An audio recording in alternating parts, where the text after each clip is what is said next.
which is pretty cool. It's Mouthpiece out. yes. Oh no! What the world?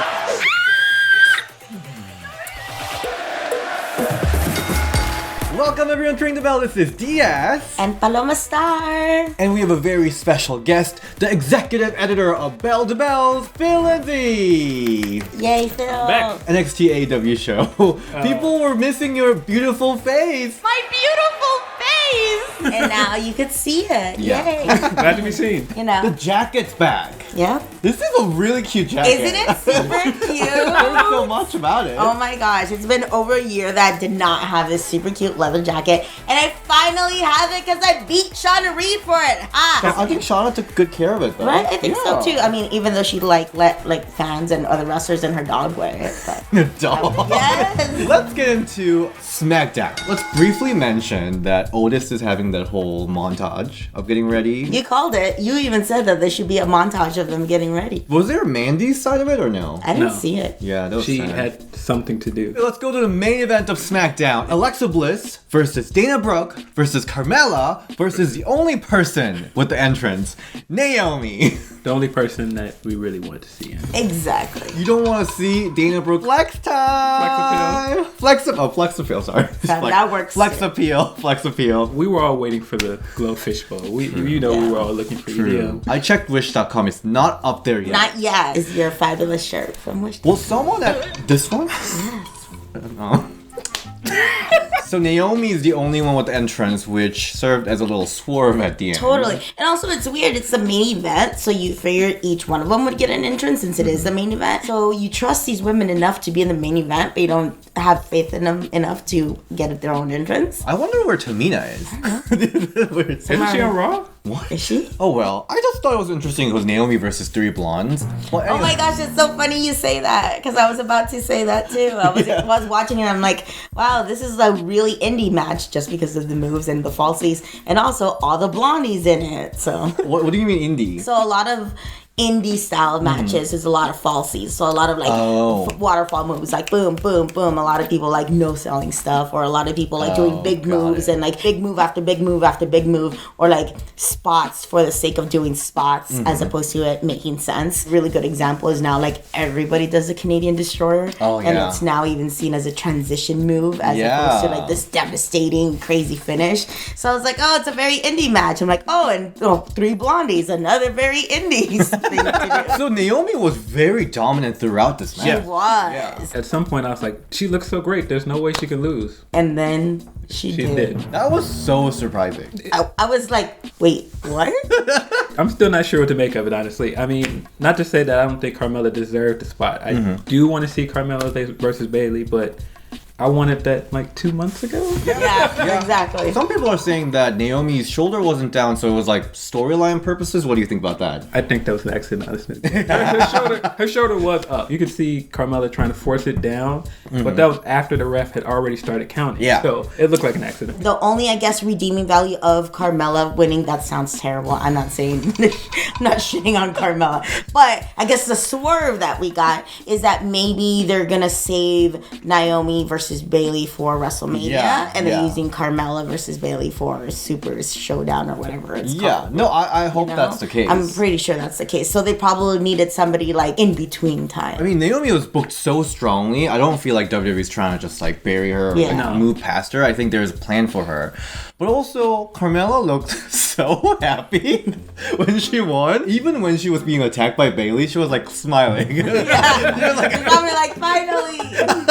And even though she's recycling that look from Royal Rumble, she needs to wear that a little more often because that looks good. So when is the match? Is it Friday? Okay, so that's the whole thing. Now it's announced to be Friday. Well, originally, they never mentioned it on TV, but through email and some articles, they said it's going to be on Saudi Arabia show. So it seems like WWE's really like walking around the eggshells around Saudi Arabia and like booking women's matches. I think so, because I feel like they want to do it, but not necessarily super advertise it or say who it is or where. But Wasn't Carmella the woman in the commercial that got shown on accident last time that got them in trouble?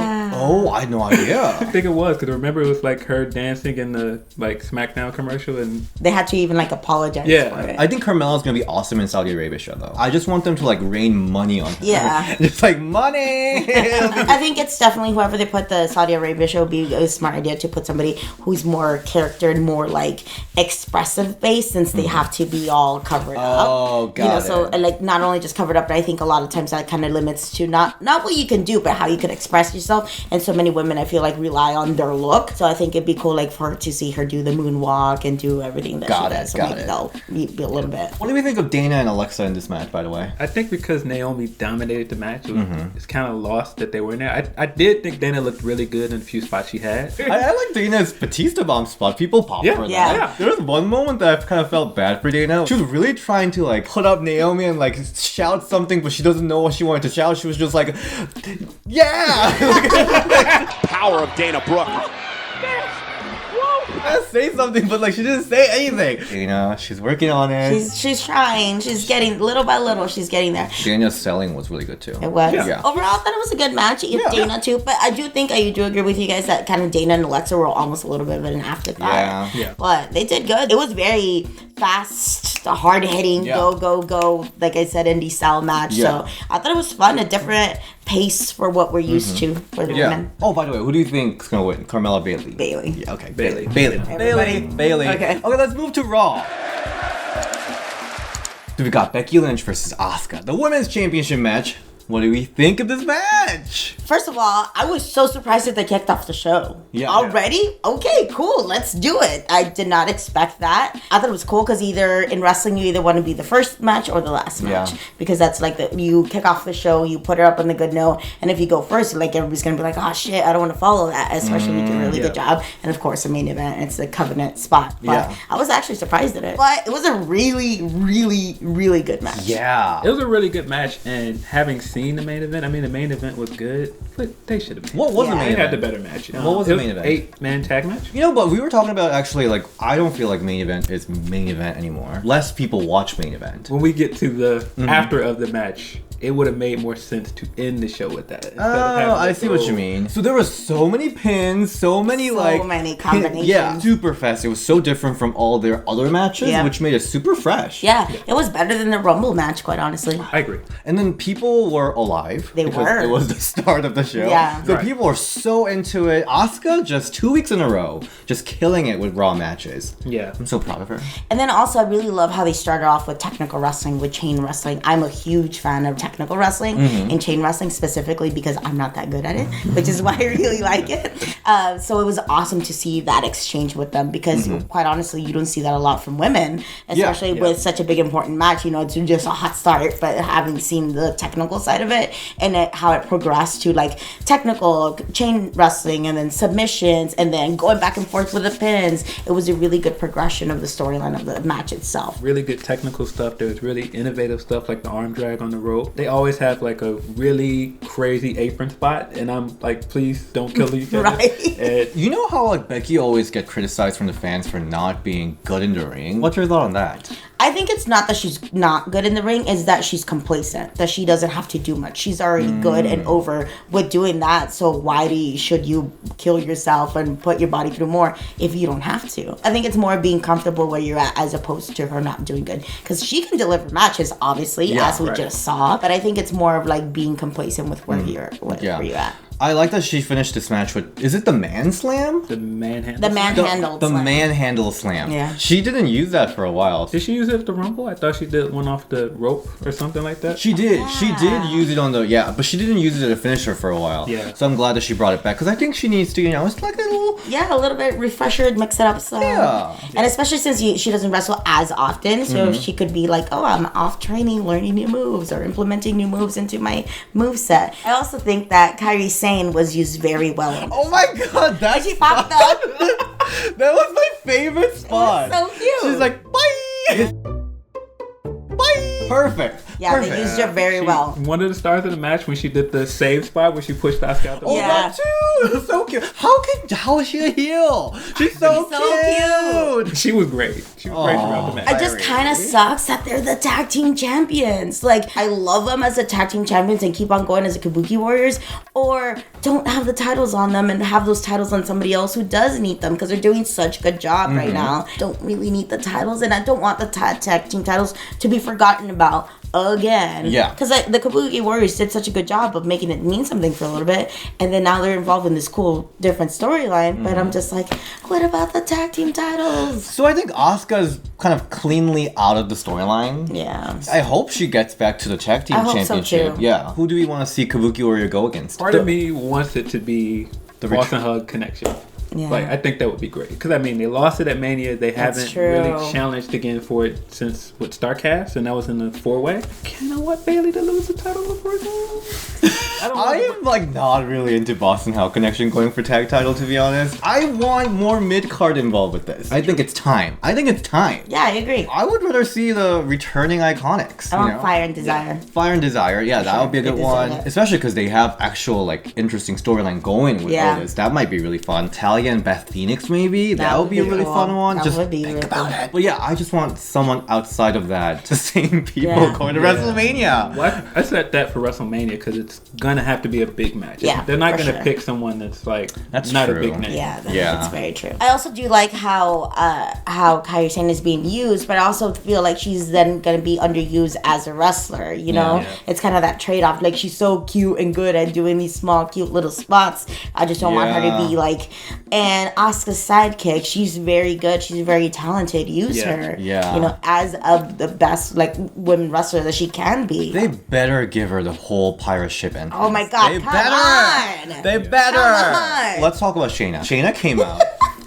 I call her the Shayna the Man Eater. Ooh, I like that. Trademark that and sell it to her. I'm just kidding. Sell it to WWE, Yes. the Man Eater. She put that mouthpiece out.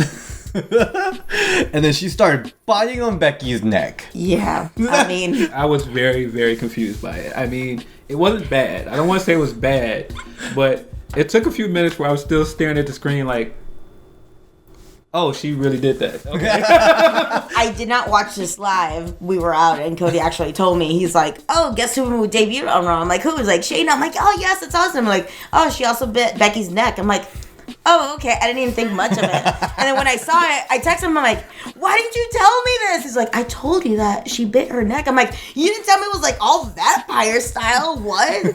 So I was very confused by it. It is different, but I don't know if it's the good different or the bad different. You think some like creative person like saw Shayna and they're like, she looks like a vampire? It probably happened. I don't know. Are they using her that because like that's how vicious she is, that she's willing to do anything and everything, I hope or are they so. gonna be like she's a vampire? The commentary brought up vampire, right? Freaking vampire! Get her out of there! What's the word I'm looking for? It was memorable. Yeah, It was we're definitely talking memorable. about it. Everybody's talking Yeah, about it. it's like all over everyone's thumbnail. It's have good visuals. It's just the way they went about it. It's just like she was just like really looking into her neck, and she was like, "Yeah, let's eat it." And just started like eating it. Becky sold it great. I just don't know if Shayna needs that because Shayna's That's the whole Good thing is point. that Good point. she's vicious regardless. Why That's didn't they true. just do the arm spot she always does? Yeah. That's why, like, I feel like someone who wrote this for Shayna never watched Shayna in NXT because she's already so weird. threatening. She is so anti-sports entertainment. Right, She she really doesn't is. need a Yeah. sports entertainment hook. That's She's why like- I thought it was weird. She's like the purest of MMA style. She that can works. she can legit shoot kick anybody's Yeah, ass. yeah. Like for reals can kick anybody's ass. When I was backstage at Shimmer and she was going over her matches and stuff and she'd be in the ring, I'm like, she could legit just mess everybody up right now Yeah. if she really wanted to. Yeah. You know, but she's a badass, and like you said, she doesn't need that. I don't think so. It was kind of hokey, so I felt kind of bad. Yeah. Because Shayna doesn't need hokey stuff. No, she's a badass. She's legit. Why water her down? Do you think this is based on a Mike Tyson situation? Because he bit somebody's ear. Yeah. That was kind of fun. I don't know why. It just feels like what they do on the main roster. Everybody needs this extremely wrestling trope. It's like, but she doesn't. Her whole thing is that she's not like everyone else. I think WWE is coming up with this super finisher. Is like that happens like once in a blue moon moment where like Nia Jax's punch, Yeah. green mist of Asuka, and now Shayna's neck biting. Like it's just like the super finisher that can clean house. Because like people reverse finishers too easily now. Maybe we need the super finisher. Maybe Isn't her don't. arm spot a super finisher? Where she just No, Right? she does it too many times now. I think that's a little watered down. Can we talk about the part where Becky stole an ambulance? The Grand Theft Auto? What? Yeah.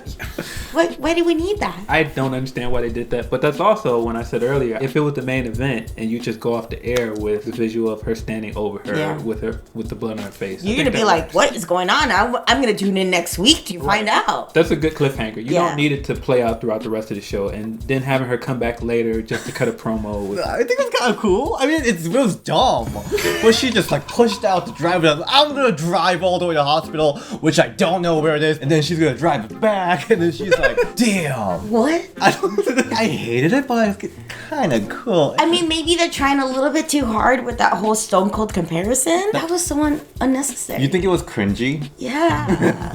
You think it was cringy too? It didn't really work for me. I like her promo after that. Yeah, it was fine, but why did you have to do that? She came back and she was like, I'm gonna get all of you. All your dead. It didn't work. I think they let it go on for too long. Yeah. Even if she had just disappeared off the scene and came back, then the promo would have been fine. But you had her leave the arena and come all the way back, and then film her coming back, and then do all these pauses. It was too much. I do think they're trying to make her look too cool after all of these spots, and it's like, let the heel have their moment. Honestly, if someone bit off my neck, I would faint. I didn't really like her selling, to be honest. She was going around saying, it's just a flash wand. And I'm like, no, your neck's bitten off. You're gonna faint. No? I don't know. That's a really difficult acting moment. But are we excited for it? I mean, it makes me want to see what they do next. So, I don't know if excitement. I'm excited for Shayna. I don't know how I feel about this whole neck biting, though. But you know who I feel really bad for? Sarah Logan. Oh my gosh. Because I feel like this biting is supposed to be hers. Or Ariel's. But Sarah Logan came out. Rhea Ripley is like, who are you? That whole segment was weird. Just the question they asked Rhea was weird. How she answered it was weird. And then Sarah just showed up. What's the whole, Sarah Logan's character is that she just walks around backstage and just, goes up to people and talks to them? What's the deal? You just show up to them? I don't know. Then she came out to the ring and yelled for the manager. Yeah. I mean, I get what they're doing with Rhea because especially if you're not familiar with the NXT product, you want to build her up, especially when she's facing Charlotte. I get it. But it's also going to be too expensive somebody else. And I guess it makes it a little bit more when it's instead of her just beating legit jobbers. I guess that she's beating Sarah Logan. But it sucks that it's going to have to be the expense of her. Yeah. So do you think Rhea looked good? Yeah. Yeah. She looked fine. I think she looked fine. Yeah, she looked fine too. I don't think she looked very good. No, I don't think so either. It was a good introduction to her, to the main event, or the main roster. But I did like Charlotte Flair just really plugging TakeOver. Yeah. They're doing it right. Are we not getting an answer to the challenge until TakeOver? You can't, because you can't look over Bianca like that. That's true. Already have.